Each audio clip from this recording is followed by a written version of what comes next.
Hi, grade threes. Nice to see you again. We're here for another poetry lesson, and today we are going to be writing what's known as a color poem. And to give us some inspiration for our color poem, I have a very special book that I'm going to share with you, and it's this one called The Black Book of Colors. Really interesting. It has no actual colors in it, but it's about color. And it's very special because inside, which I will show you in a moment, it has little bumps. And those bumps are arranged in special ways that actually represent letters. And it's called Braille. Braille is what blind people who can't see, use to read. They actually run their fingers over the page and they can feel those bumps. And then they know that, oh, when the bumps go this way, that makes the letter C. Or when the bumps go this way, that's the letter D. And it's not in the shape of the letters that we know. It is uses different formations. And so they actually read with their fingers by feeling. Let's take a look. The Black Book of Colors.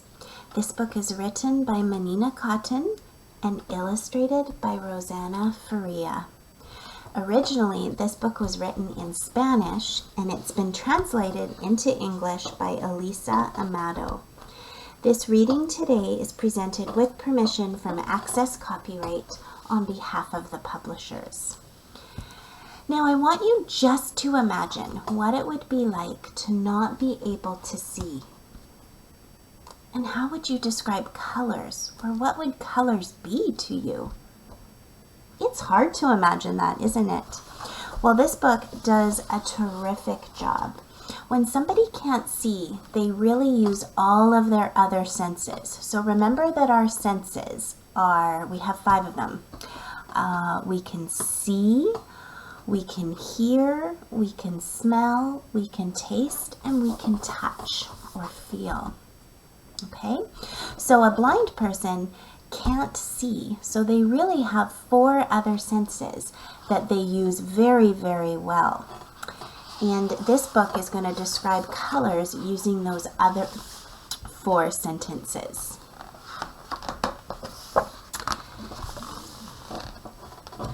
Thomas says that yellow tastes like mustard, but it is as soft as baby chick's feathers.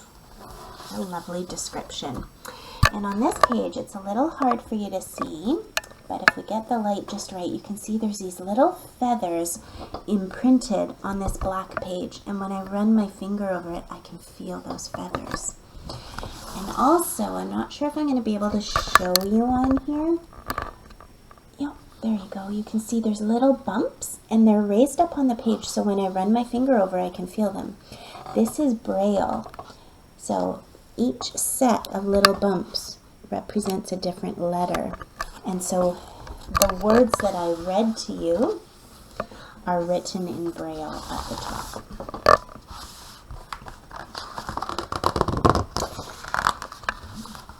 Red is sour like unripe strawberries and as sweet as watermelon. It hurts when he finds it on his scraped knee. So on this page, the author used taste, right? And if you think about strawberries, if you've ever bitten into a strawberry that's not quite ripe, it is sour. But watermelon is sweet and it's refreshing. And then you can feel red by feeling that skinned knee. You know, if you've ever fallen outside on the pavement and you get up and your knee is all scraped up and red, that's what red feels like. And then over on this page, there we go, you can see a strawberry imprinted. There's some little strawberries there too. So when I run my fingers, I can feel the strawberries.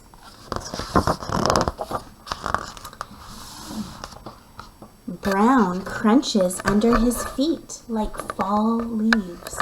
Sometimes it smells like chocolate, and other times it stinks.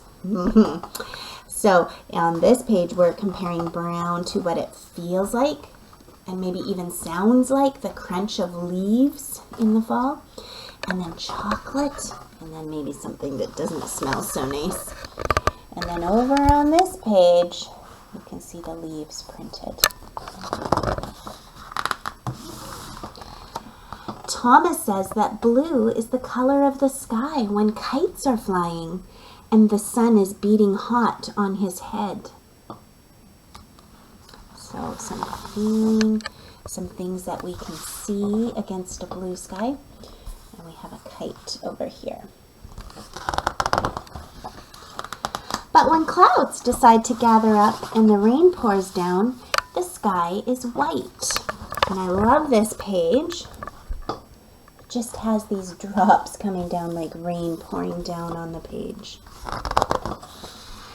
And when the sun peeks through the falling water, all the colors come out. And that's a rainbow. And then on this page, actually instead of a rainbow, it has all the different ones we've talked about so far. Some feathers and strawberries, leaves. Thomas thinks that without the sun, water doesn't amount to much. It has no color, no taste, no smell. And then we just have some waves of color, or of water. He says that green tastes like lemon ice cream and smells like grass that's just been cut. And that one I can just smell right now, of freshly cut grass. And sometimes lemon ice cream has a little bit of a green tint to it. And then over on this page, we have the grass. Okay, I'm going to stop reading here. But at the end, if you want to hear the rest of the story, I will read the rest of it to you at the end. But we're going to stop here and take a look at how we can write a color poem using some ideas from this book. So the first thing we have to do is think of the color that we want to write about in our poem. And I was trying to think, what color do I want to do? And then I went to get my pen out of my purse, and this is what I saw in my purse. This little pouch for my keys. This other pouch where I keep my makeup and different things. I saw this mask that I have in my purse. And also this new thing that I just got from Amazon, which is a phone stand. You can see that. And I knew what color I was going to write about. Can you guess what color I'm going to write about? Yeah, it's going to be pink. As you know, I know I've showed you my favorite binder too. Pink is my favorite color. Just makes me happy. So I'm going to write my poem about pink. And we're going to do it a little bit differently today. I would like you to get your color poem paper. Let me show you what it looks like. All right, so here is the paper that you're looking for. This is where we're going to be writing your poem. And also on the other side, you will have the description for the color poem. So I want you to pause the video now, go and get these papers, and then press play again. See you soon. Okay, let's look at the description first.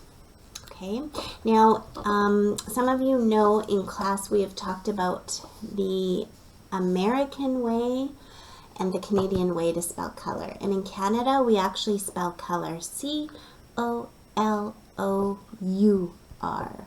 Okay, but the papers that we're using are from the United States, and so that's why it's spelled this way. Okay, a poem that uses the 5 senses to describe a color. That's a color poem. Try to paint a picture using descriptive words. So our word choice is going to be very important here. There is an example here that you can read through. yourself. I'm not going to read it right now, but it gives you another example of a color poem. It's actually goes in a little bit different order than the one that we are writing, but it has the same kinds of sentences that you're going to do. Okay? Now, I've actually already written my poem. Oh, there's my concrete poem with my pink flower. And so I'm going to show you what I have written. Okay? So it says, think of a color you'd like to write about. I'm going to write about pink. I want you to think about what you are going to write about. And if you need to, pause the video now until you have your color in mind.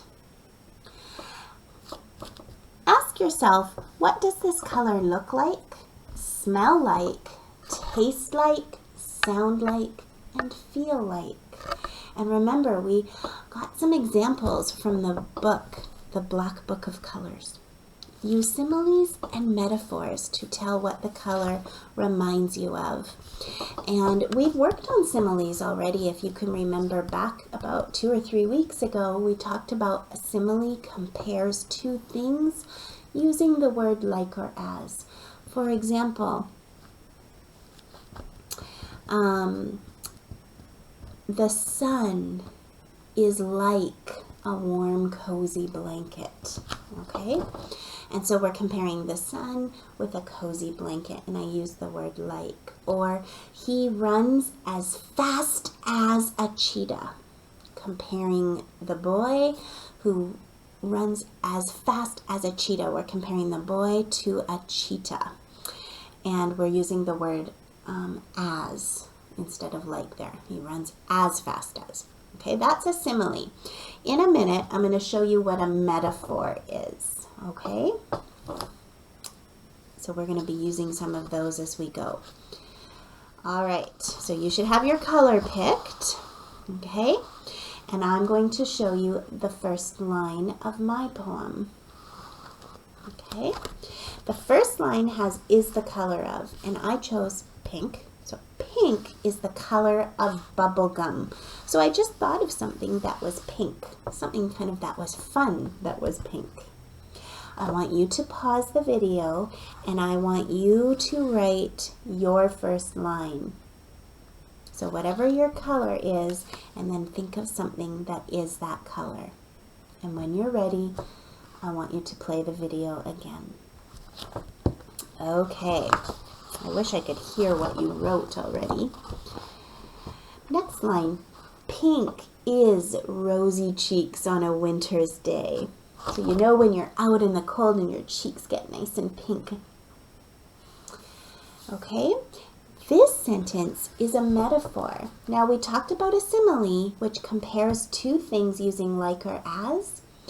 A metaphor is almost like a simile, but instead of using like or as, it says that something is something else. So pink is not rosy cheeks, right? It describes rosy cheeks. But when I write a metaphor, I say that it is that thing. And it's actually quite powerful to do that. So I want you to think of your color. I want you to think of something else that is that color. But you're not going to say is like it. You're going to say, is, Okay, so pause the video and write your line. Notice that I did put in some description. I didn't just say is rosy cheeks. I kind of added on a winter's day because that made me feel what my cheeks are like when it's cold.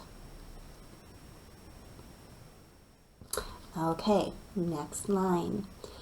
Pink is a ruffly party dress. So when I think of pink, I picture a dress with lots of ruffles that a little girl might wear to a party. Okay, this is another metaphor. We're saying that it is this thing. All right, so pause the video, and I want you to think of one more thing that your color is. Okay. Now we're getting into some of our senses. Pink looks like a sunset. So when I was thinking of my color, I was trying to picture different things that were pink, and sunset was one of them. And that's something that I can see with my eyes. Pause the video, and I want you to write something that your color looks like. And my next one. Pink smells like a fragrant rose.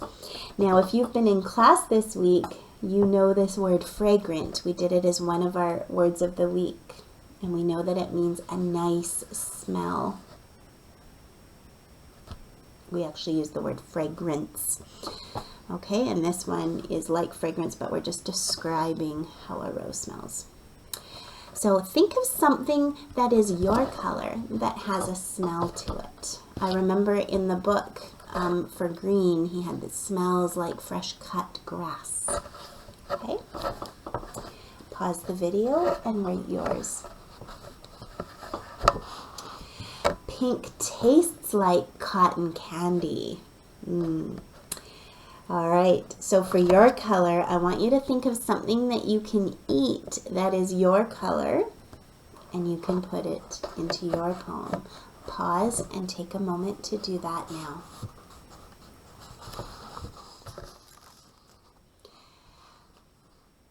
Now this next one I actually had some trouble with because this one is what it sounds like, and I was trying to think of something that's pink that has a sound, and this is what I came up with. Pink sounds like roses being snipped from their bush, because I can remember when I had a rose bush and I would use the snippers to cut some roses to bring into the house, and you can hear, because the roses have very thick stems, snip, snip, snip, and you can kind of hear the crack of it. So pink sounds like roses being snipped from their bush. Pause the video, and I want you to think of something that you can put for what your color sounds like.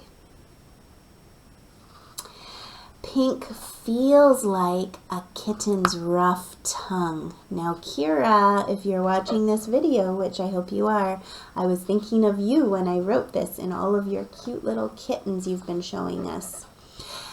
I'm not sure if all of you have ever felt a cat's tongue before, but it has quite a rough texture. So when a cat licks you, you can feel all the little bumps on their tongue.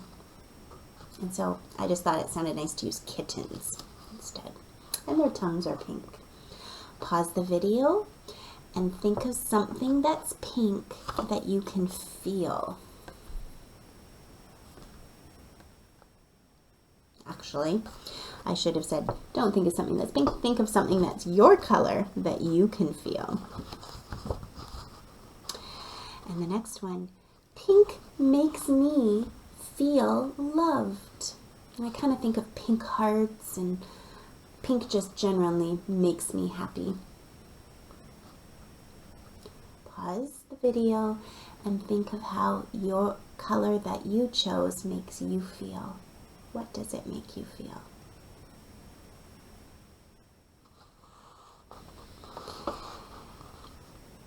And this last one, ooh, I forgot my word because I decided to change it. Here's what I used to have. Pink is a color that warms my heart. But as I was writing this and I read it over, I realized there's a saying that we have, and it's, I'm tickled pink. And that saying just means that it makes you happy. And I thought, oh, the word tickled would be neat to use because it often goes with pink if we use that saying. And so I thought, what if I changed it to pink is a color that tickles my heart? Now, of course, it doesn't really tickle it, but it does make me happy. And I think that's a really cool way of seeing it makes me happy. Pink is a color that tickles my heart. And there is my poem. Now, I don't have time today, but you do, to make the illustrations down below. If I was going to make mine, I might even draw somebody blowing a bubble with pink bubble gum. I might choose a beautiful rose because I've talked about a rose twice, and maybe a big fluffy stick of cotton candy. Just a few pictures at the bottom of some of the things that were in my poem, and that will make that look really nice. Boys and girls, I cannot wait to read your poems. Now, if you're coming to class, you're going to bring that poem with you the next time you come, and we'll do some sharing if you're comfortable sharing your poem.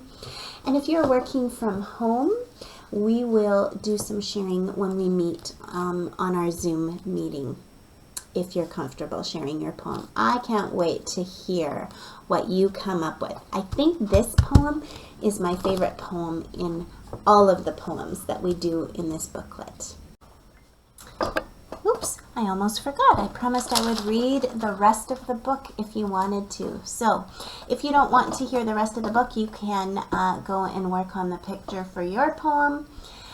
Otherwise, you can listen to the end of the book now. So we finished on this page about the lemon ice cream and smells like grass that's just been cut for the color green. But black is the king of all colors. It is as soft as silk when his mother hugs him and her hair falls on his face. So there is a simile in here, as soft as silk. So comparing black to silk, but also comparing black to his mother's hair, which is also soft like silk and probably black. And then the picture is this hair, big sweeping hair here. Thomas likes all the colors because he can hear them and smell them and touch them and taste them.